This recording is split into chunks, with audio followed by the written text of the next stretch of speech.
बिस्मिल्लाहिर्रहमानिर्रहीम। खातिन हज़रात, मैं हूँ अख्तर अब्बास और इतनी शदीद सर्दी में ठंड से कमरा भरा हुआ है, मगर मेरा दिल आपकी मोहब्बत से भरा हुआ है। आपको मेरा सलाम पहुँचे। पिछले दिनों एक बहुत दिलचस्प वाक़या हुआ। हमारे एक दोस्त हैं, बहुत पुराने दोस्त हैं और मैं दोस्तियाँ निभाता हूँ। ये यूँ समझें कि मेरे यूनिवर्सिटी के ज़माने के दोस्त हैं। वो अपने बेटे को लेके आए उसकी प्री मैरिज काउंसलिंग के लिए। अब ज़ाहिर है ये बाप के सामने तो नहीं हो सकती, अलग हमने बैठे गपशप की। तो जब मुकम्मल हो गई तो वो कमरे के अंदर आए और कहने लगे कि क्या ये मुमकिन है कि मुझे आप इसका कोई तथ्य बताइए। तथ्य समझे कि इसकी प्रेसी, इसकी मुलखस के आपने मेरे बेटे को क्या बताया। तब उन्होंने बेटे को बाहर भेज दिया था। अच्छा, उस वक्त टाइम हमारा मुकम्मल हो चुका था, तो ये कर्टसी में कोई 5-10 मिनट थे मेरे पास। वो मैंने उनको जो बताया तो सुनने के बाद वो उठे और उठ के उन्होंने कहा कि वुड यू अलाउ मी। उन्होंने मेरा हाथ पकड़ा और यहाँ उन्होंने बोसा दिया। फिर उन्होंने कहा कि अख्तर अब्बास, जो बात मैं अपने बेटे से कहना चाहता था पर मुझे लफ्ज़ नहीं मिलते थे, मैं कैसे कहूँ।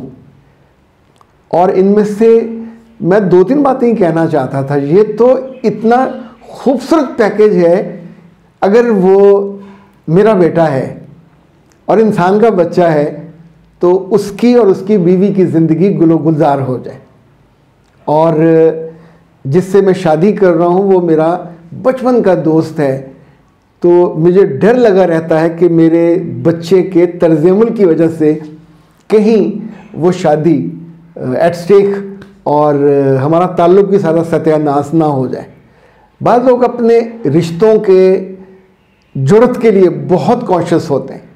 बाज़ क्या, हर अक्लमंद आदमी जो अपने बहन भाइयों से शादी करता है, जो अपने इज़्ज़ा और कारब के साथ अपने बच्चों की शादी करता है या कहीं दोस्तों में, तो ताल्लुक़ तो बेसिकली बढ़ाने और कुव्वत पाने का नाम है। आपकी एक अच्छी ताकतवर कम्युनिटी बनती है। उसने जब जाते जाते उन्होंने कहा कि क्या ये मुमकिन है कि आप ये जो हमने आखिर में बात की है ये इसकी कोई वीडियो बना सकें।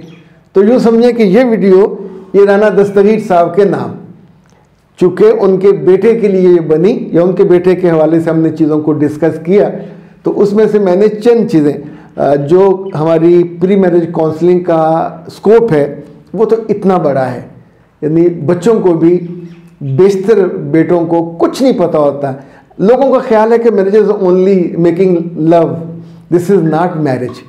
मैरिज ज़िंदगी का एक बहुत बड़ा सिलेबस है, बहुत बड़ा कैनवस है।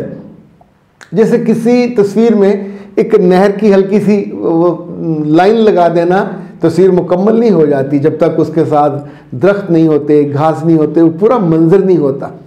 तो अभी ये 5-6 पॉइंट हैं जो मैंने आपके लिए नैरो डाउन किए और ये राना दस्तगीर साहब के वजह से किए। ओके, इसका स्वाब ज़्यादा मुझे जाएगा, कुछ उनको चला जाएगा। ओके, मैंने उनसे कहा कि मैंने आपके बेटे को जिन बातों पे बतौर ख़ास बताया है उसमें 5 बातें ये कही हैं कि मेरे बच्चे मर्द बनना है। और मर्द वो होता है कि जो हर वक्त तारीफ़ नहीं चाहता। मर्द वो नहीं होता जो हर वक्त अपनी तहसीन चाहे और सीढ़ी के ऊपर बैठा रहे। यानी जो पहली बात है, तुम्हारी ज़िंदगी में एक नया रिश्ता आ रहा है, 2 ख़ानदानों को जुर्रत हो रही है, तो जब जब तुम अपने नए ख़ानदान में जाओ वहाँ जाके तुम्हें अपनी ज़िंदगी के बेस्ट ऑफ द बेस्ट रवैये का इजहार करना है। वहाँ जाके नखरा करना कम ज़र्फ़ों की अलामत है। ससुराल में जाके उन पर तनकीद करना या वो कहना जो उन्हें उनके दिल पे आरी की तरह लगे, कोई नागवार बात वहाँ जाके नहीं करनी। दूसरा, मर्द वो है और अच्छे ख़ानदानी मर्द वो है कि जब ससुराली, आपका सास ससुर, उनका बेटा बेटी आपके घर आए हों, आप जितने मर्जी इंपॉर्टेंट काम में हो सबको छोड़ दो, देन अटेंड देम। ये वो हैं जो सिर्फ डरा हुआ दिल लेके आते हैं कि हमारी बेटी किन लोगों के यहाँ कैसे रह रही है और बेटी चुप है, बेटी कुछ नहीं बता रही। अब उन्हें यकीन चाहिए कि ये लड़का हमारे बेटों जैसा है और हमारी बेटी के साथ बहुत उम्दा सलूक करता है। तो जो दामाद अपने सास और ससुर आने पे घर छोड़ के चले जाते हैं, दुकान पे चले गए, उधर चले गए, मिले नहीं, उनके उठने से पहले उठ के चले गए, तो इन जैसा बेवकूफ़ और अहमक आदमी भी दुनिया में कोई नहीं है।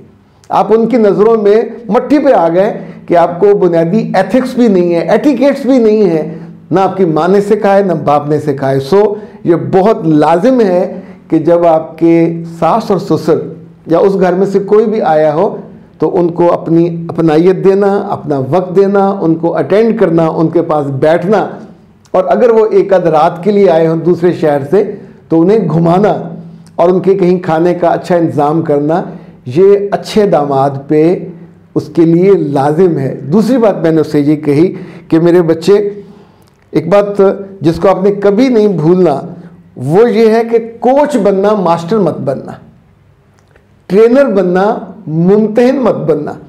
कोच वो होता है जो अपने खिलाड़ियों को सख्त ट्रेनिंग करता है, दौड़ाता है, पर उनकी एक एक दिन की परफॉर्मेंस बेहतर करवाता है, शाम को शर्मिंदा नहीं करता, सीने पे लगा के उनको रखता है, उनकी खुशी गमी का भी ख्याल करता है, परफॉर्मेंस नीचे जाने का भी ख्याल करता है, ऊपर होने का भी साथ साथ मैयर करता, साथ शाबाश देता। ट्रेनर चीज़ों को बेहतर कराता है। ये मुमतहिन नहीं होते कि डंडा लेके बैठे हुए तुम्हारे नंबर कम आए उनको साथ साथ सजा सुनाते रहे। तो मियाँ का रोल ट्रेनर का और कोच का है। अगर उससे आपकी बीवी के मिजाज में कुछ आपको कमी बेशी लगती है तो आप उसे गाइड करोगे और चीज़ों को ठीक करोगे। तीसरी बात जो बहुत इम्पॉर्टेंट आपको याद रखनी है वो ये कि लव मेकिंग के बाद हमेशा अपनी बीवी का बहुत मोहब्बत से शुक्रिया अदा करना है। उसने अपनी ज़िंदगी का, अपनी प्राइवेसी का बेस्ट टाइम आपको दिया। ये अल्लाह की इतनी बड़ी नेमत है, इससे बड़ी नेमत दुनिया में और कोई नहीं है।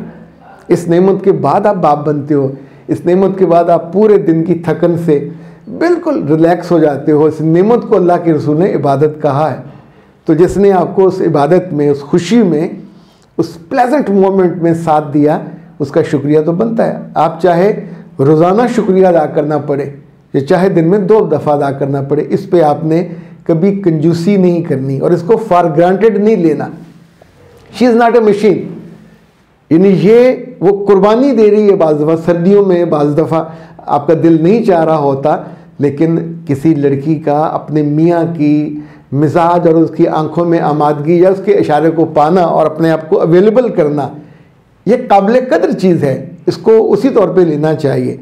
और चौथी चीज़, प्रेगनेंसी के दौरान अपनी बीवी के साथ जितनी कुर्बत का इजहार कर सको।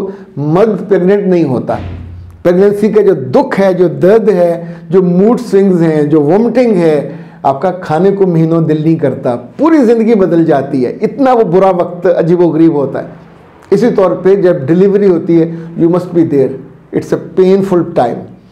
मौत को टच करके वो वापस आ रही है आपके लिए बच्चा लेके, और उसके बाद ज़ाहिर बच्चा रोएगा, खातून तंग होती है, जिस्म कटा हुआ होता है, और इतनी सारी उस वक्त आपको होना चाहिए। जितनी मर्जी मजबूरी हो, ये पैसे किसके लिए कमाने हैं? अगर उस वक्त आपने उसका दिल तोड़ दिया, so you must be there, you must be attentive, you must, आपको फुली मोहब्बत लोडेड उस वक्त होना चाहिए।